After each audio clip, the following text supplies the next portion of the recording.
Hello, everybody. Hope you all are doing well this week. I got a pretty interesting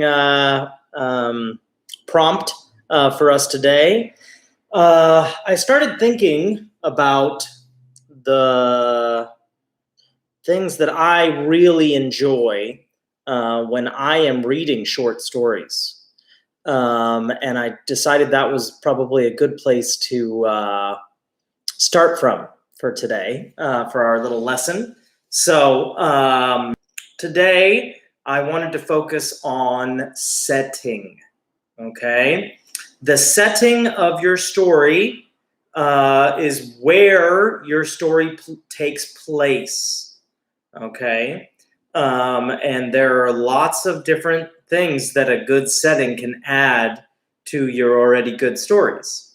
So today I used a prompt again, like I have been doing pretty regularly. But today's prompt was very different, and I was pretty excited about it. Today, the prompt that I used gave me four distinct parts to think about as far as my setting is concerned. Okay, so I'm going to give you the labels, and then I'm going to give you what each prompt I chose was. Okay, so the first part of the prompt was, what time of day is it? Okay, so when during the day? Is it very early? Is it in the middle of the day? Is it late? Is it, pitch black in the middle of the night? Is it, first dawn? There are lots and lots of possibilities there, but a very, very important thing to consider. The second part of the prompt was, how should I classify this? The weather, basically. Okay. And that could take a lot of different forms. Okay, so we've got time of day, the weather, and then the third part of the prompt is physically where you are. Are you on a street? Are you in a meadow? Are you, so that would be location. Okay, so we've got time of day, the weather, a very specific location. Okay, don't just pick, the United States. That's a very, very large location. We want to pick something very specific. And I'm going to give you my examples here in a moment, but I'm trying to give you the broad overview here first. And then the fourth part of the prompt that I discovered today, which I thought was just really smart, was, how does that location feel? Okay. You know how sometimes you walk into a familiar place or an unfamiliar place, and you immediately have some feelings about that place. Okay. Like for me, whenever I go into a movie theater, or at least when I used to go into movie theaters, I would have a big wave of nostalgia because I used to go to the movies almost every week with my dad as a kid. That was kind of like our Sunday after church tradition, as we'd go see a matinee, or maybe sometimes two, together as I was growing up. So how do you feel about the location? Okay, so today's prompt that I selected, but you feel free, if you are not particularly inspired by these specifics that I chose, that's why I gave you the broad overview, so that you can select your own if you would like. Okay, so the first thing, time of day, I chose mid-afternoon. Okay, not early afternoon, not late afternoon, mid-afternoon. I would say 2 to 3 o'clock probably. The next part, excuse me, got a tickle in my nose. I feel like I'm going to sneeze. I don't want to do that while I'm teaching. Okay. Mid-afternoon is the time of day I selected. The weather I selected was, there is ice on the ground. Not something that we see much of here in Northern California, but something I got very familiar with when I was living back in New York City. Okay.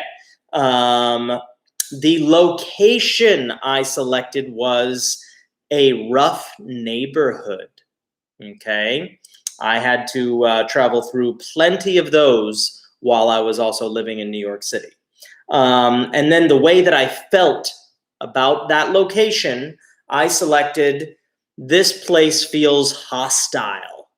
Okay. And for those of you who are not familiar with the word hostile, it just means it feels a little dangerous, or feels like there could be trouble looming, or feels like you might be vulnerable, perhaps is a better way to put it. So those are the 4 parts of the prompt that I selected about setting. Mid-afternoon, ice on the ground, rough neighborhood, and it feels hostile. Okay, so that's where I started off, and I ended up writing a piece that was very autobiographical. By that means it's based a lot on my personal experience in my life when I was living in New York City. So when I was living in New York, I did not own a car the entire time that I lived there. I sold my car before I moved there, and then I rode the trains most of the time to get around the city. Every once in a while, I would spring for an expensive cab, but they are mighty pricey. And when you're living there on the kind of budget I was living there on, you don't get to ride in cabs all the time. So I decided to write about a particular moment that happened to me on a train. And I took some creative liberties. It is definitely fair to say that this piece is definitely a piece of fiction, which means it did not happen for real, but I based this piece of fiction on a moment that I actually lived in the city, which you will find out about because I'm about to read it to y'all. Okay. So like I have been doing, I'm going to read through the short story, and then I will go back line by line and try to help you guys figure out what's going on in my head and where I was getting to certain things. Okay. So I think I've talked about it enough. Here is my piece based on the setting: mid-afternoon, ice on the ground, rough neighborhood, and this place feels hostile. Okay, here we go. He had fallen asleep on the train, only to wake up at the end of the line. He was like an awkward teenager trying to look unbothered by anything.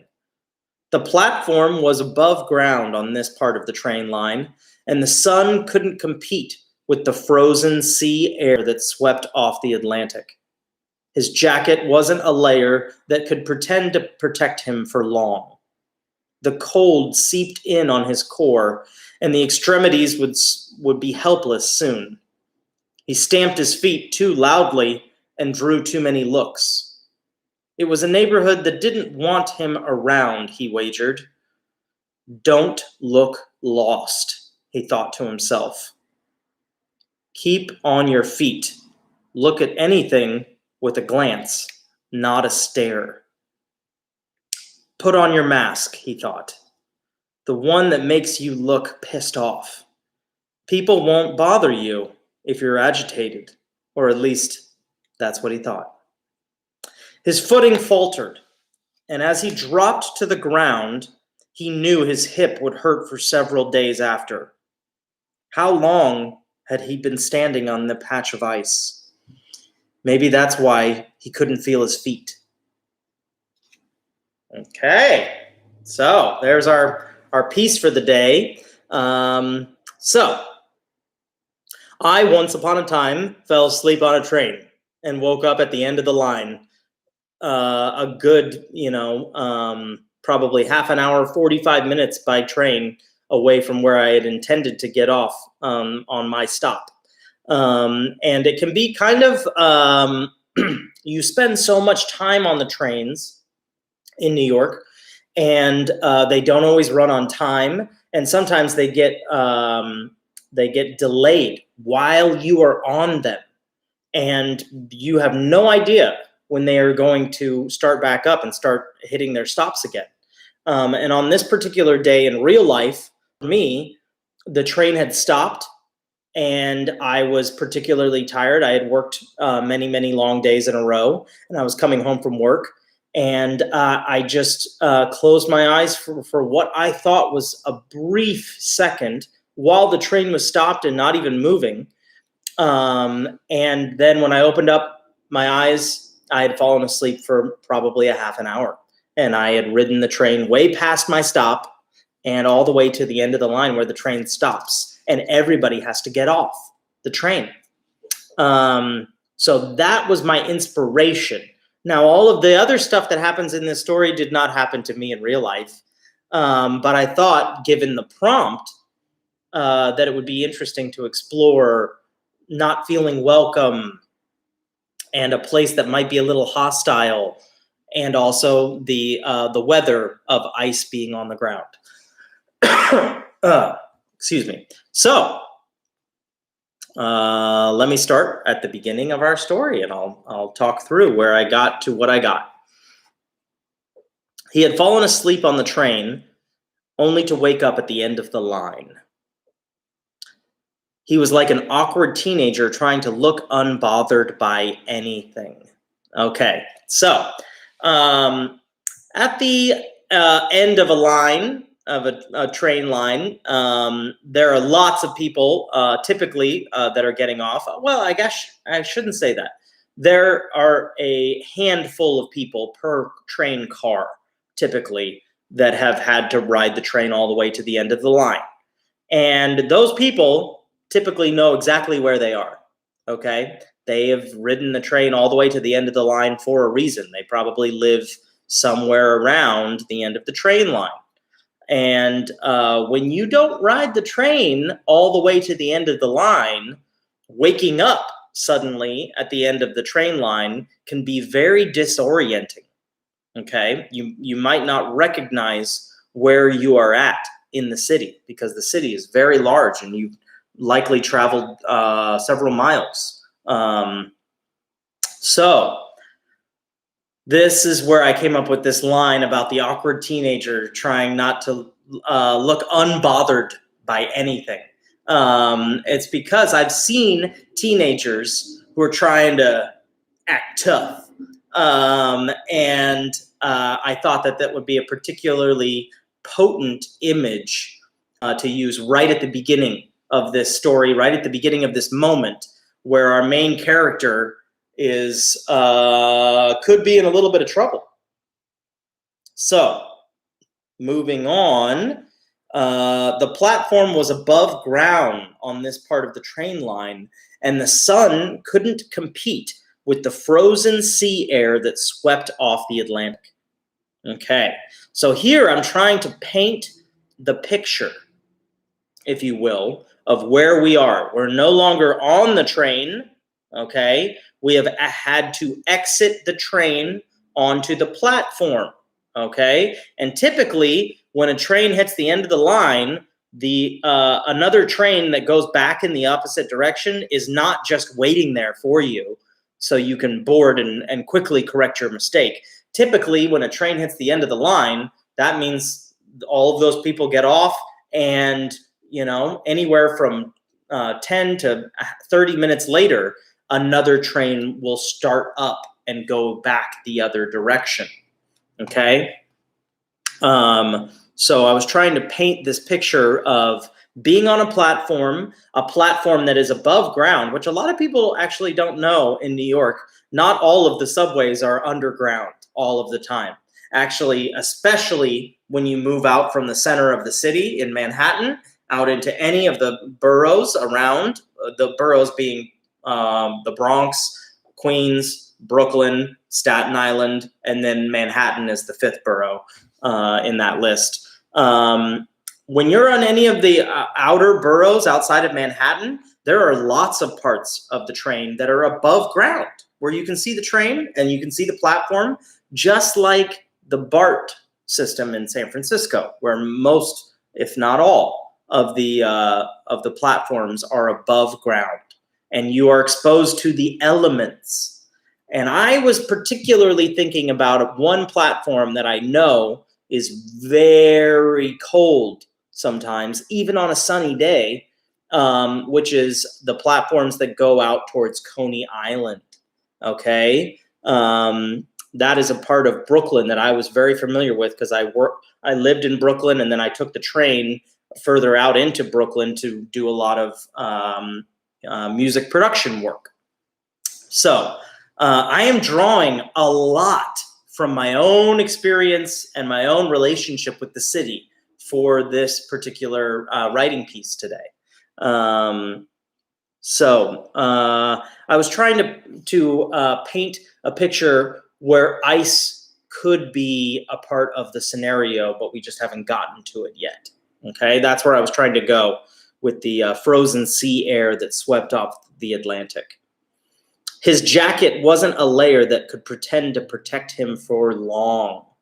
Okay, I have also been caught in the unwelcome position of not wearing enough layers back east. When you're on a train, there's normally heat on the train. And when you're in your house, there's normally heat in your house. And the only cold parts are when you're walking between your train and your house. And typically, even if you have a thinner jacket, you could make it there and not feel too cold. But if you have to wait for a long time in the howling wind, anywhere near the ocean in the wintertime, you are going to really, really consider wearing thicker clothing, okay, and many layers of it. So that's why I use that word layer. And it couldn't pretend to protect him for long. I particularly enjoy alliteration, where you use the same consonant sounds, like the talkative teacher, or which I think I probably would qualify as. So pretend to protect has a kind of an interesting rhythm to it, as well as being an alliteration. And the cold seeped in on his core, and the extremities would be helpless soon. Okay, this is an experience that I have had many times, where we all know how your fingers will get a little bit numb when you're in the cold, and your toesies will get a little bit numb, especially if you're not wearing really warm shoes, and socks probably. But when your core, your center mass of your body, okay, starts to get really cold, that is when you can get in some serious trouble for what is known as frostbite, okay? Because your body focuses all of the heat that it has on trying to keep your core warmed up enough so you don't go into shock or anything like that. And when it does, your extremities start to go numb, and that's where frostbite can start if you stay in that place for too long. So I was trying to subtly talk about the fact that this could be a very dangerous spot for our main character, out in the elements, if it were. Okay? He stamped his feet too loudly and drew too many looks. Okay, so this one is also drawn from my own personal experience, where I have been on a train platform and I've been a little bit cold, not as cold as this character is, but a little bit cold, especially in my feet, because I realized I hadn't worn warm enough socks. And so I stomped my feet, or stamped my feet, actually is the word I used here. And I did it louder than I was expecting. And that several people around me looked at me. And sometimes that can be fun, but most of the times in the big city, when everyone starts looking at you, it can feel very uncomfortable.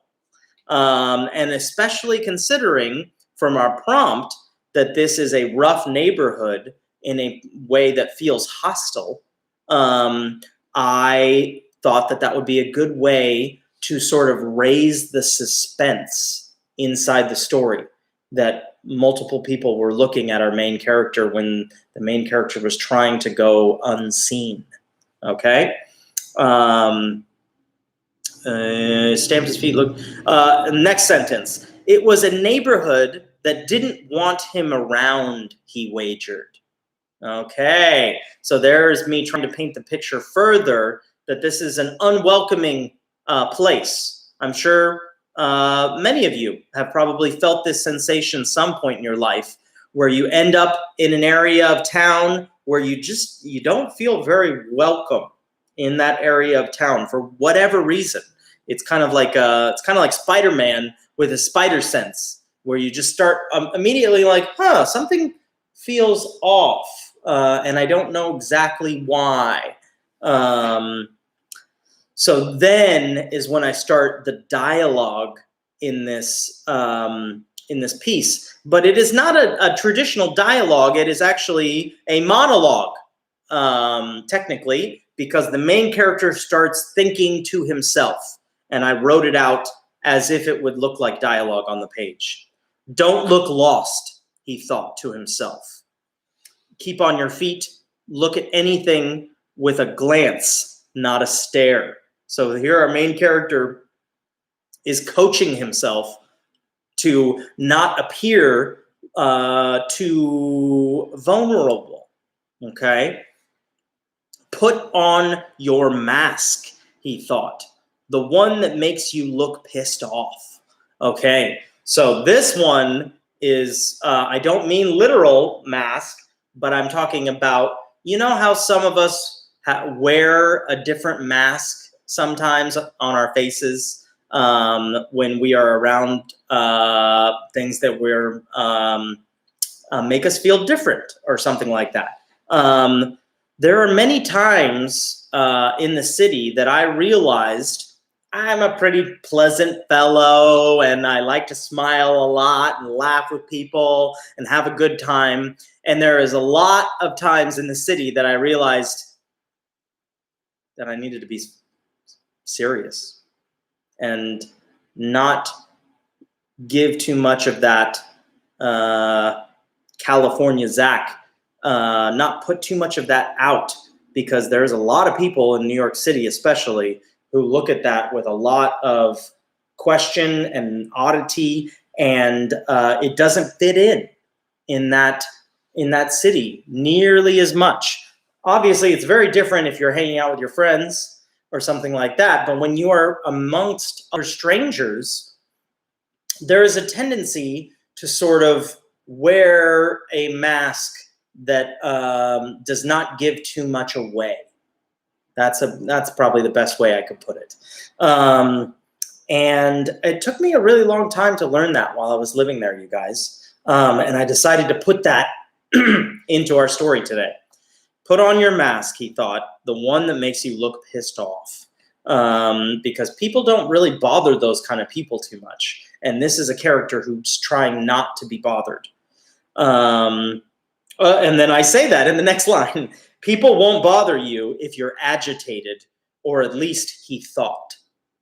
Okay. His footing, okay, now we get to the moment where all of this stuff has been going on the train platform, and I haven't been talking much about where exactly on the platform our main character is. And I thought it would be interesting to have the ice on the ground be a surprise to our main character.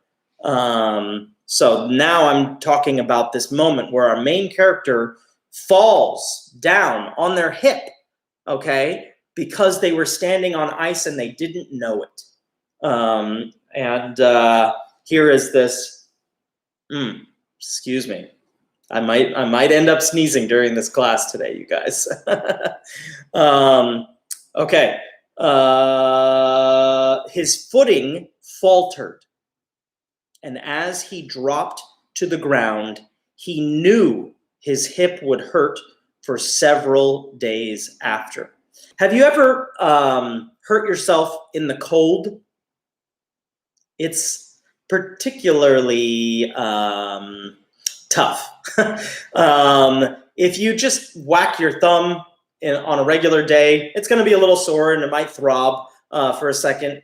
But if you whack your thumb on a cold day, it's going to feel like your thumb wants to just shrivel up and die and fall off. It won't, but it's going to feel like that. Something about pain in cold weather is almost more extreme. And so I was trying to paint that picture about falling on your hip on ice in the cold and how much that would linger with you for several days after. And then I finished the story with 2 questions the character is asking himself. How long had he been standing on the ice patch? Okay. Maybe that's why he couldn't feel his feet. So this was my effort to kind of bring you back as a reader to a point where you realize, oh man, he was standing on this ice all along. And the cold from the ice was seeping up through the person's shoes to the bottoms of their feet and was slowly numbing them. And perhaps that is why the cold felt even colder, because when you're standing on ice and you don't know it, it's going to be pretty slippery the moment you go to move. But also, it could very much cool you down more quickly. So that's where I was trying to get at the end of this story. So there we go, you guys. That is our short story for the day. Let's review our prompt, okay? Because I'm sure that some of you might be excited by the selections that I made and might want to write your own stories with mid-afternoon, ice on the ground, rough neighborhood, in a place that feels hostile. But I'm sure there are also plenty of you that would like something much different, okay? So feel free to select your own versions of this prompt, okay? I still want you to work on setting, okay? The place where this story takes place. But the first part of the prompt is, what time of day is it? And feel free to select whatever time of day sounds good to you. I chose mid-afternoon, but you can choose something different if you'd like. The next thing is, what is the weather like? Okay? Is it super hot? Is it very humid? Is it very cold? Is it windy? Is it dusty? I don't know. There's lots of different types of weather. So pick something fun for yourself. All right, the next place is the actual physical location. I chose rough neighborhood, but you could choose, natural settings. You could choose urban settings like in cities. You could choose very, very specific settings like the bench along a river, or a folding chair in the middle of a meadow, or a towel on a beach. I don't know.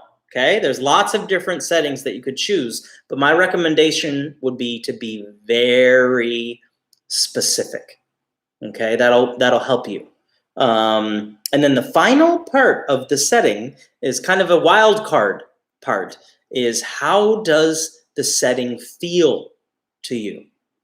And I chose this for mine. This place feels hostile. Okay, but you might want to say, this place feels comforting, or this place feels electric. I don't know. So lots of options out there for you all. I hope you guys are having a good week and staying busy and staying safe and staying healthy. And I will see you all for another installment of Creative Writing tomorrow at 1 o'clock. We're going to get back to some poetry. Hope you all are well. See you soon. Bye.